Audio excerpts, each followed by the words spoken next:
Ensuite, on va voir comment faire une explosion stylisée. Dans un premier temps, on commence par faire une forme simple. On va aller dans les modifiers, on va add modifier et on va add dans un premier temps un subdivide. Pour l'instant, je le mets à 2, je pourrais l'augmenter après si ça suffit pas. Ensuite, on va ajouter un displacement et ce displace, on va lui mettre une nouvelle texture.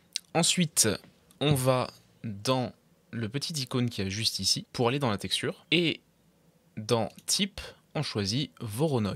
Ici, dans distance métrique, on va se mettre en distance square. Ça va nous permettre d'avoir quelque chose de plus smooth, qui fasse plus explosion, tout simplement. On va pouvoir effectivement modifier un peu la scale. Ensuite, on va aller dans notre displace, et sur notre displace, on va mettre la strength, donc la force, sur quelque chose de négatif, pour que ça nous donne cette magnifique texture. Ici, ce qu'on peut faire aussi, c'est faire un petit shade smooth, histoire qu'on ait quelque chose d'un peu plus beau. Moi, ce que je vais vouloir faire, augmenter un peu la size, histoire d'avoir quelque chose, d'avoir des plus grosses boules au début. Ce qu'on va faire, on va rajouter un peu de détails. Donc pour ça, on va rajouter un deuxième displace, dans lequel on va mettre une nouvelle texture. On va pas revenir chercher notre texture de Voronoi, on va mettre une nouvelle texture. Et au niveau de la strength, pareil, je mets quelque chose de plus petit, et le mid-level, hop, je mets comme ça. Alors là, il faut bien gérer mes trucs, ouais, histoire que ça ressemble plus à quelque chose comme ça. Et je vais retourner là, parce que la size est beaucoup trop petite, c'est dégueulasse.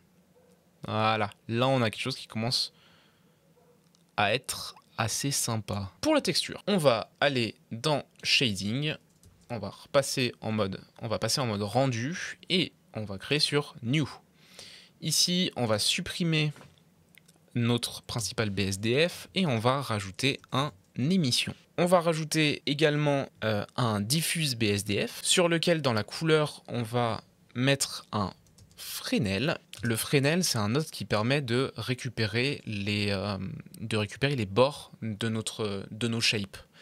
Mais attention, quand je dis les bords, c'est pas que les bords ici, en fait c'est les bords de chaque volume. Donc c'est très utile, c'est exactement ce qu'on veut pour faire nos fausses ombres. Ici, donc on vient là, hop, on veut passer ce diffuse BSDF en RGB. Pour ça, on a ce qu'on appelle un shader to RGB et ça nous donne les infos en couleur de nos côtés au niveau de notre shape. Du coup, maintenant, ce qu'on veut, c'est un color ramp et qu'on va mettre dans l'émission.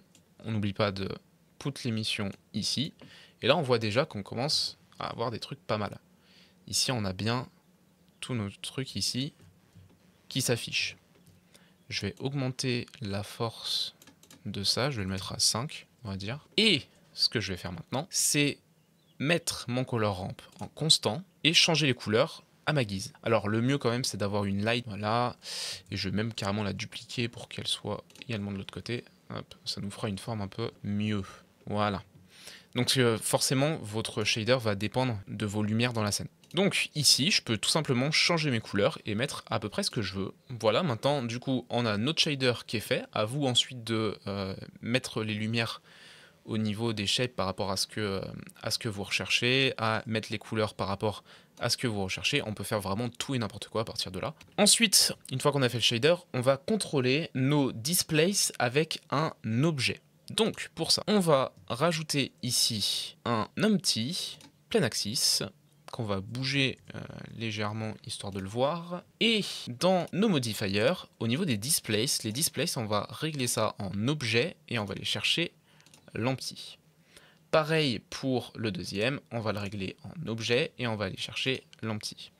Là, vous voyez que ça me fait pas mal de trucs. Et à quoi ça sert? Ici, en fait, quand on va commencer à bouger notre objet, ça va animer notre explosion, pour faire en sorte que la fumée, elle bouge. Si vous voulez faire grandir votre explosion, tout simplement, vous faites grandir votre objet.